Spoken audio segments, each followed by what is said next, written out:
Masayang araw mga ka-PL. Paniwalang paniwala na naman ang mga loyalista nga mga kababayan na itong si Madriaga ay kabahagi ng VP-SPG o dahil po dito sa mga letratong ipinakakalat po nila ngayon mga kababayan sa social media para lang syempre palabasin na totoo ang sinasabi ni Madriaga na minsan sa kanyang buhay naging VP-SPG at naging bodyguard di umano ni Tatay Digong nung siya alkalde pa lamang. O eto po ang mga dokumento mga kababayan na ipinapakalat po ngayon ng mga loyalista nga sa social media.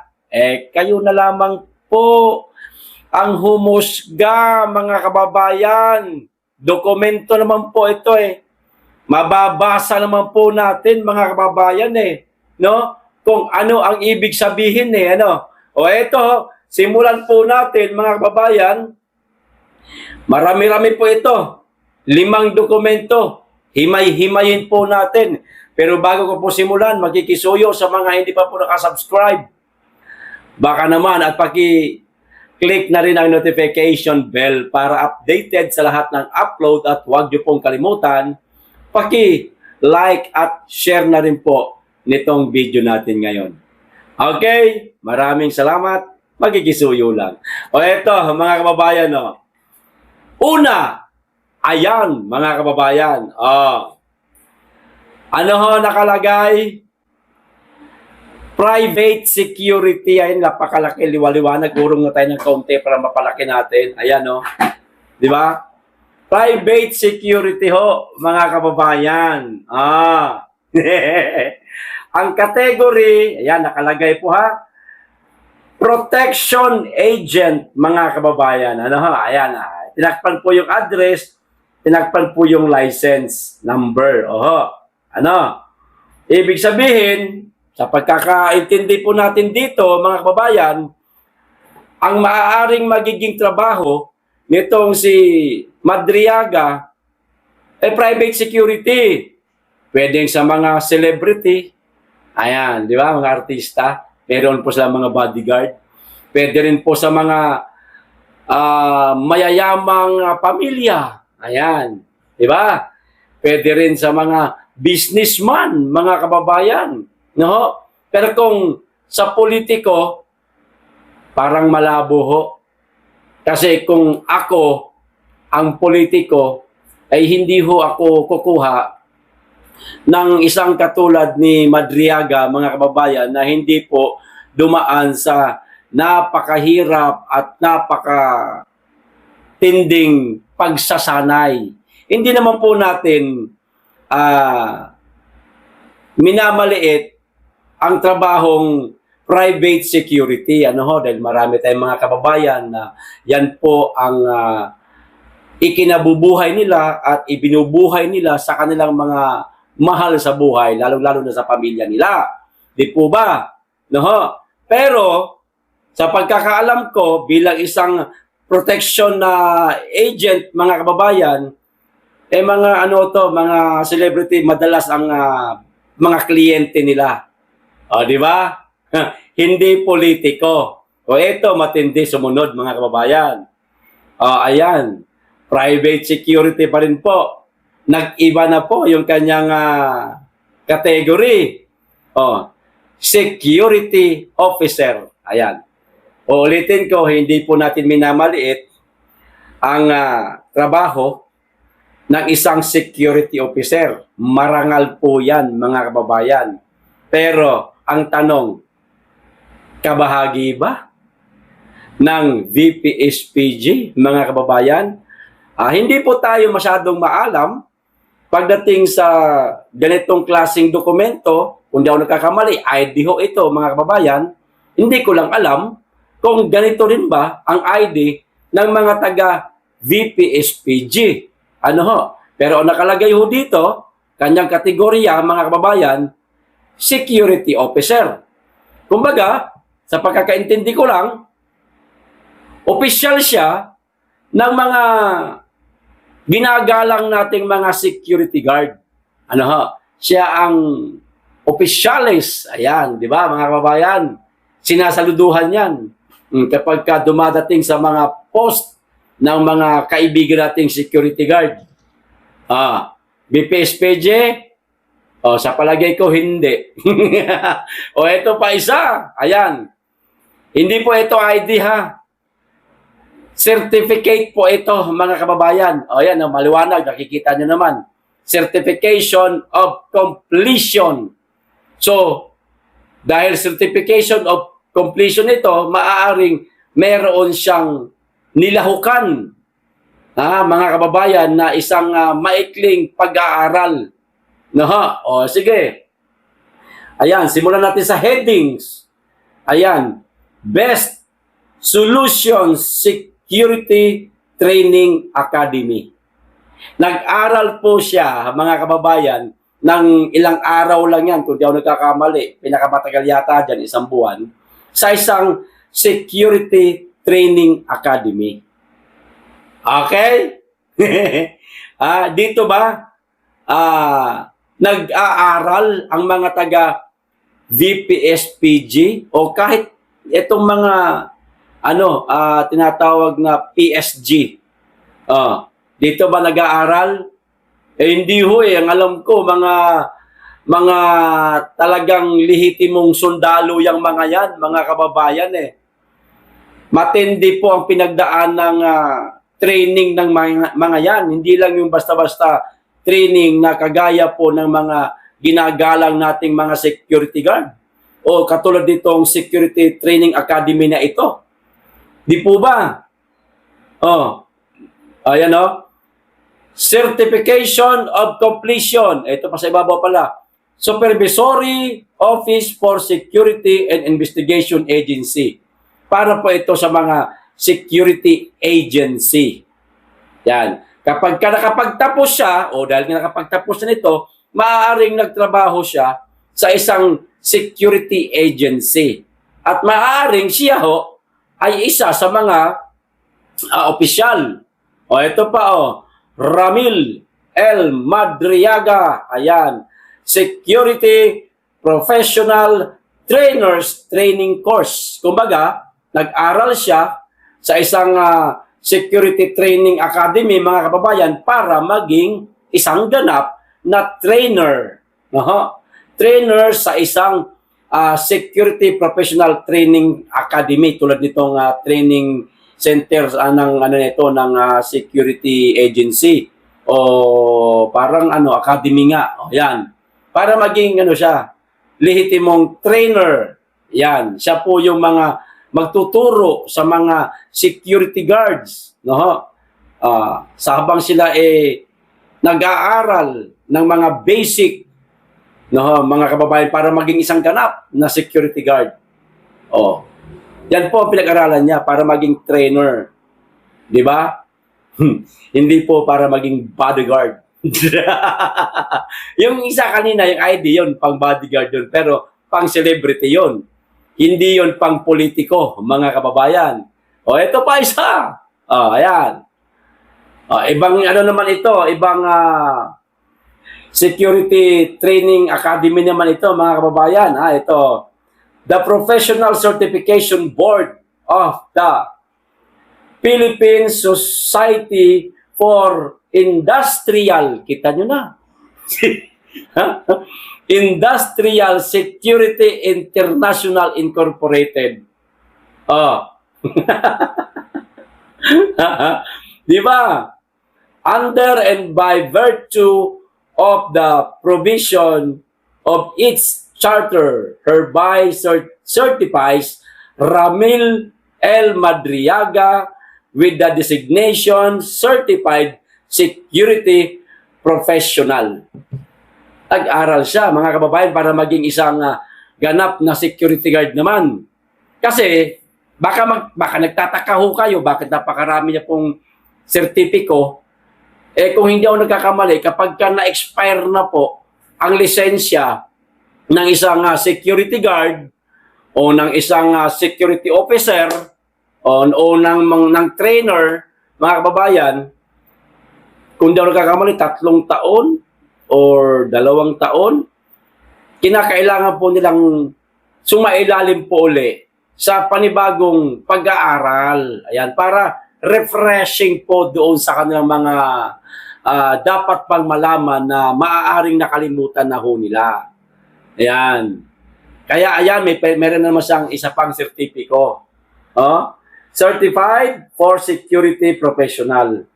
So security guard sa this time o sa sertipikong ito, mga kababayan. O ito pa huli. Ayan, o yan matindi, mga NBI talaga nakalagay diyan, no? 'Di ba? Pero ang kanyang category po, mga kababayan, consultant. Hindi ba ito kaya gawin sa rekto? Eh kahit ako, kaya ko pong gawin ito, mga kababayan eh. Ha? Wala pong imposible sa Photoshop, mga kababayan. Photoshop. Ito tinatrabaho, ginagawa. Eh pumunta ho kayo ng rekto, sigurado alam naman po siguro ninyo. Kahit lisensya po ng isang piloto, kayang gawin. 'Di ba? Kahit lisensya ng isang guro, ayan, kaya pong gawin 'yan, mga kababayan. Ito pa kayo, napakasimpleng papel lang na ito. Para lang masabing kuno, consultant siya. Eh ang makakasagot ho nito, mga kababayan, walang iba kundi ang mismong taga-NBI. Di po ba?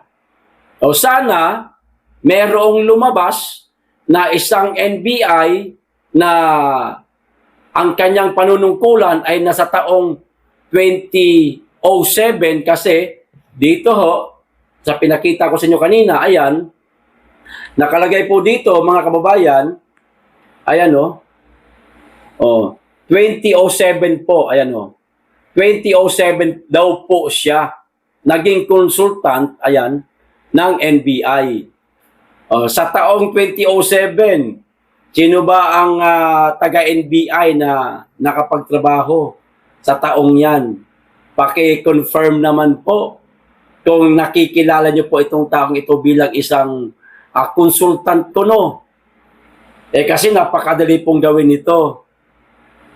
Napakarami pong magagaling gumawa ng mga peking dokumento para palabasing totoo kuno. Eh minsan nga mas mukha pang totoo yung peke kaysa sa totoong dokumento talaga.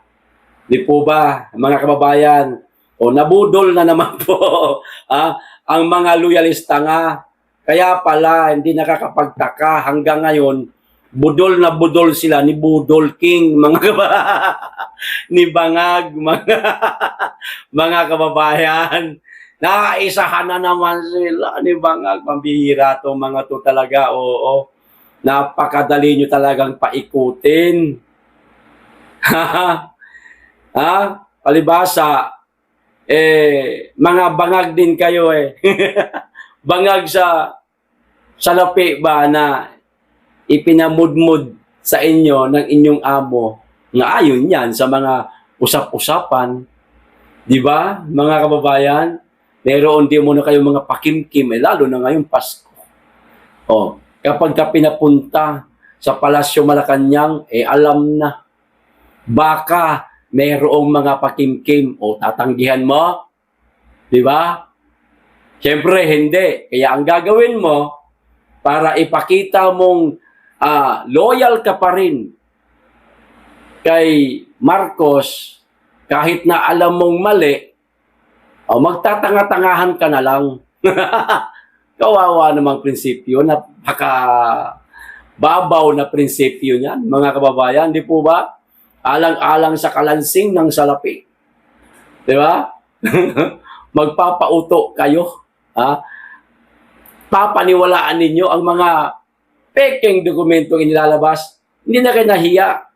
Ipinangalandakan nyo pa sa social media yung mga dokumento ni Madriaga. Security guard lang naman pala itong mama na ito. Uulitin ko, hindi ko po minamaliit ang trabaho ng isang security guard, ha. Mga kababayan, ginagalang natin yan dahil marangal ang kanilang trabaho. Pero nandito ho kasi tayo ngayon sa issue na di umano'y kabahagi si Madriaga ng VPSPG. Ito, sa inilabas ninyo mismo na dokumento, kayo rin ang nasunog. Di ba? Naglabas pa kayo ng dokumento, wala namang...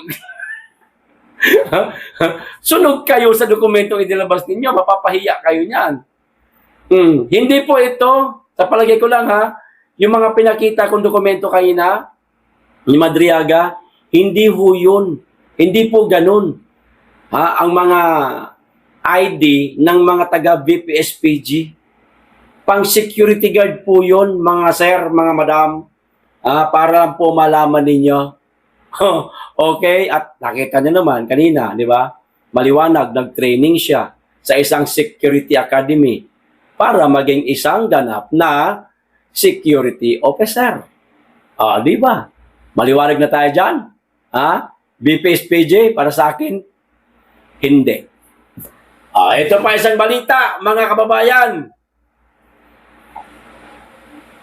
Parang ano to si Mr. President ngayon, parang naghuhugas kamay na naman siya, mga kababayan. Ito, basahin ko po. Malacanang, PBBM, PBBM, walang kinalaman sa plunder at graft cases laban kay Vice President Sara Duterte.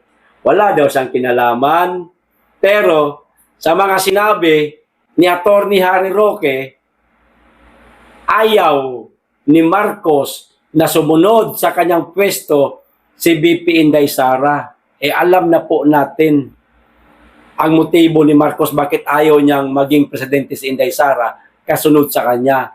Siyempre, mahahalungkat po yung mga baho nila. Di ba? Baho nila na pwede silang mabalikan ni VP Inday Sara. Ito sabi, Malacanang clarified that President Ferdinand Marcos Jr. has no involvement in the filing of plunder and graft complaints against Vice President Sara Duterte, stressing that the complainants are critics of the President, not his political allies. The palace rejected claims that the cases are a political stunt by the administration and emphasized that the complaints are based on alleged misuse of public fund, mga kababayan. So, itinatanggi po ng Palasyo Malacanang o ni Bongbong Marcos, mga kababayan, na meron silang kinalaman sa mga inihaing reklamo laban sa ating pangalawang Pangulo. Yung graft, yung tawag ito, plunder, no? At kung ano-ano pa. 4 yun no? Di ba mga kababayan? Wala di umano silang kinalaman. Kwento mo sa pagong, Marcos. Para maniwala kami. Sa sinasabi ninyong wala kang kinalaman? Sige nga, magpa-hair follicle pulburon test ka nga, Mr. President.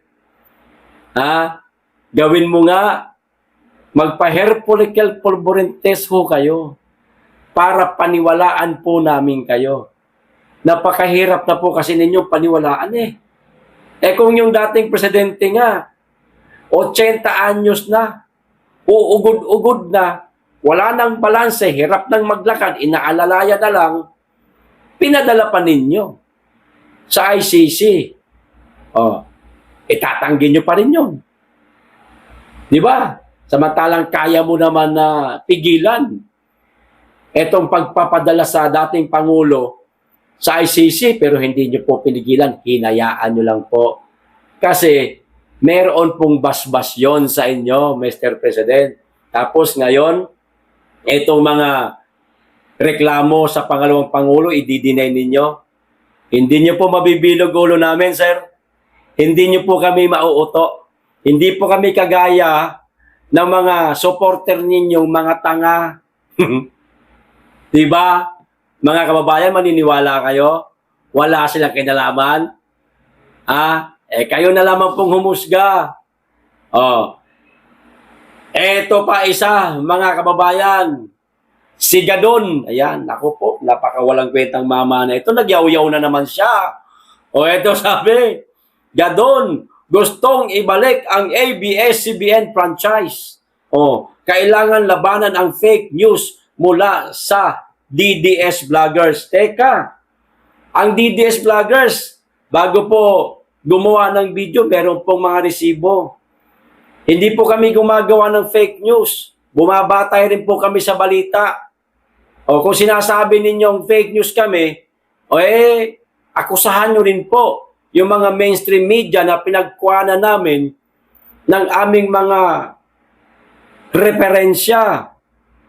Huwag nyo po kami pagbibintangan. Gadon.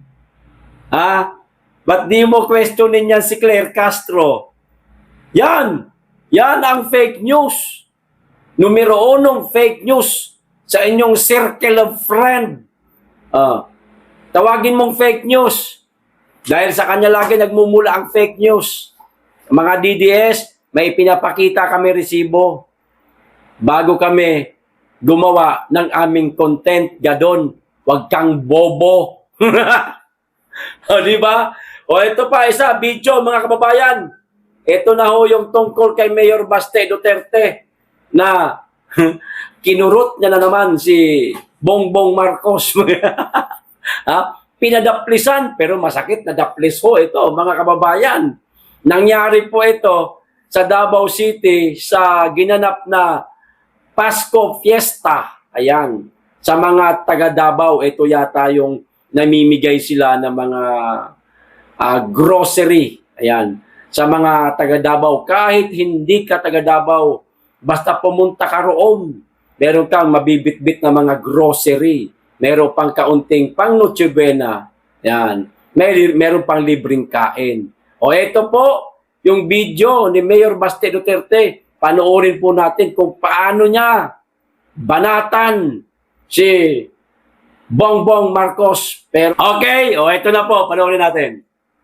Tanawan ninyo, mustorya ko gamay politika, para malingaw ta dre. Na ako'y mga nadunggan, kamo mga poser, kana mga kinabuhi ninyong ginaguba, kana mga bata nga ginapakaon ninyo anang sabo, pabayron tamo pag abot sa panahon. Kining imanin ninyo, pabayron tamo pag abot sa panahon. Swerte lang mo karon. Kay ingon pa sa igsoon sa presidente, bangag kuno og adik iyang igsoon. Mayang gabi is yung tanan. Now we have the Davao bus. These are only 10 buses. This is not the entire project. So it's supposed to be funded by the national government. But we cannot wait for that to happen. Since I think the national administration has other priorities as of now. So wala kay nila mapundok eh. But as you all know, Davao City is debt-free until now. So wag gyud tayo utang. Maunang kaya na to mo gasto, mo palit ta og mga ingon aning sakyanan para sa inyo ha. Ato man eh. So ako hangyo lang ang pinga nato ni siya, dili na to baboyon. Nailhan ang mga Dabawenyo nga mga limpyado ng mga tao og responsable. So kana sa paggamit sa ato ang mga pampubliko ng mga sakyanan ato po ng buhaton. We will behave as expected of us. So mao gyud ako ang hangyo lang sa inyo ha. Dili na to daoton atong mga gamit. So ang tibuok project is moabot na sa og 70 billion. So medyo dako na siya. And unfortunately, medyo wala kayo dili aligned dili man pod aligned pero the national government is not supporting us sa ing-aning nato nga kagustuhan. Pero I think and I believe, we believe that the Davaoenyo is ready to move forward. So mana diri sa tibuok Pilipinas, if I'm not mistaken, kitas mga pinakauna, if not kita lang, ang ni-invest to kingun ani for public transportation. So congratulations to you mga Davaoenyo. Unsa pa may sunod? Dali ra man ning Pasko. Ang Pasko gani maghinatagay, di ba? So kita mga Dabawenyo na ilhanta nga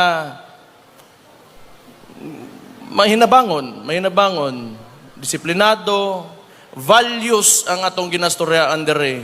Kalinaw labi na Pasko. So kana dugay na natong na practice kani adto pa sinugdanan pa lang gyud kami mga dugay na may politiko diri sa Davao gikan pa sa kuamahan. Ang atong permente nga ginatagaan gyud og importansya kalinaw. Kanang kalinaw maabot na og kabalota maghinatagay. Kabalota mulingi sa atong isig katawo, muhatag og respeto sa atong isig katawo. Diha magsugod tanan sa pamatasan nato. Ug kana makuha nato daghang paglaing butang nga mosunod nga makapalambo sa atong lugar.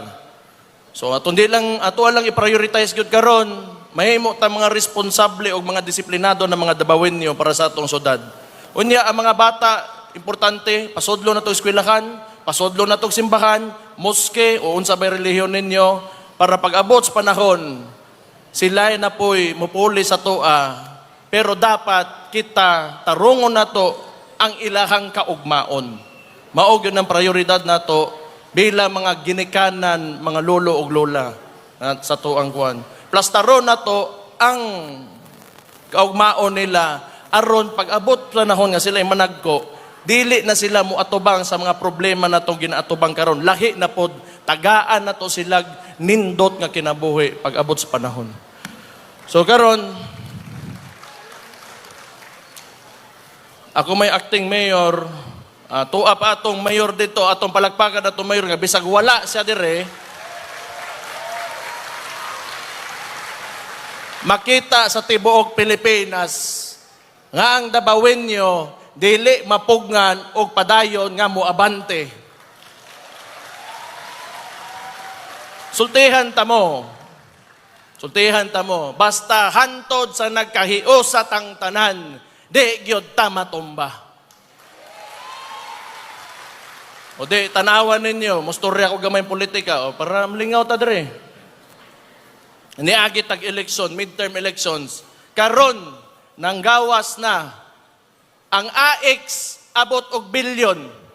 Nakadungog mo gikan sa kampo sa hugpong sa tawong lungsod nga nanghatag sa inyong kwarta para mangayo sa inyong boto. Wala. Pero kinsa inyong gipili ang hugpong sa tawong lungsod o si Mayor Rodrigo Roa Duterte.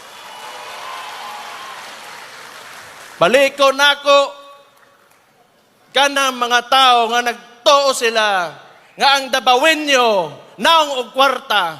Ang Dabawenyo mapalit nimo kwarta, mali mo, diha mo nagkamali. Ang kaugmaon nato kita ray makahatag ana. You love your city and she will love you back. Mao gyud ako ingno sa inyo ha.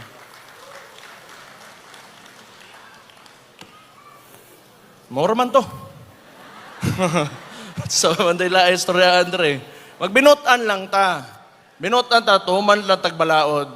Karon medyo na ako'y mga nadunggan, kamo mga poser, kana mga kinabuhi ninyong ginaguba, kana mga bata nga ginapakaon ninyo anang sabo, pabayron ta mo pag-abot sa panahon.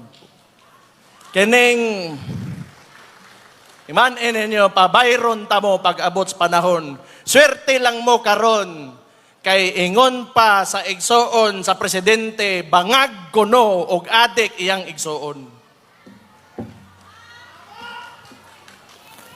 Pabayron ta mo, timanin na ninyo. Muna karon pa lang, ginalista ko na inyong mga pangalan. Paghuwat mo, because there will be a day of reckoning inyong mga gidadaot na pamilya o mga utok sa atong kabatanunan.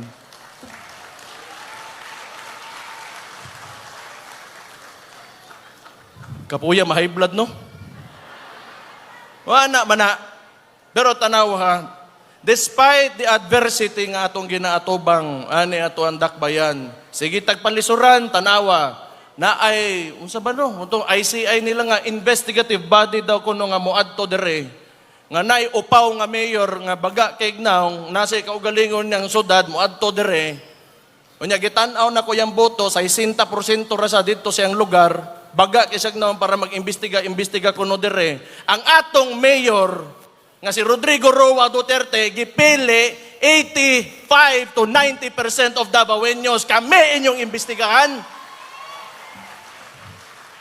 Ulaw sa tas pagkaupaw.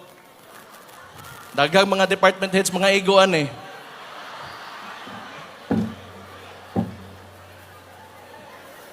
Basta kita, di na, pasagday na lang na sila kay ilahang politika, PR politics, dugay na nilang naandan sa ilang kinabuhi ngayon nilang gihapon. Basta kita, mga Davaoenyo, naamoy LGU nga maminaw ninyo. Naamoy vice mayor, naamoy acting mayor, naamoy acting vice mayor, na mga maminaw ninyo. Tanan ang gusto sa Davaoenyo, tanang mulo, masulbad, tanang gusto mahatag. Maog yun na, wa tay laing padulngan, abante ra, walay atras dire. Pero ayaw tos bini abante kay wa to'y pulos. Ako nalipay ra ko sa salig na inyong gihatag sa hugpong sa tawong lungsod, sa atong LGU. Memorable mention kang Dwight Domingo, Attorney Dwight Domingo, maon ni siyang project manager. Tindog, ipakita yung dagway. Maon ang project manager nato sa City Bus Project. So daghan patag mga big ticket projects. We have the waste to energy, which wala pod gi-fund sa national government. Medyo guot ang dalan karon pero maabrihan na atong tulay diri sa Bukana. Padulong na pod ang Davao City bypass road. Hapit na. Gamayng antos lang, sinabtanay lang, tinabangay lang, padulong ta sa kalambuan. Salamat kaayo sa inyo ha mga Davaoenyo, sa inyong salig o padayon nga pag-uban sa inyong LGU sa pagpalambo aning lugaran ni. Thank you kaayo. Merry Christmas ninyong tanan.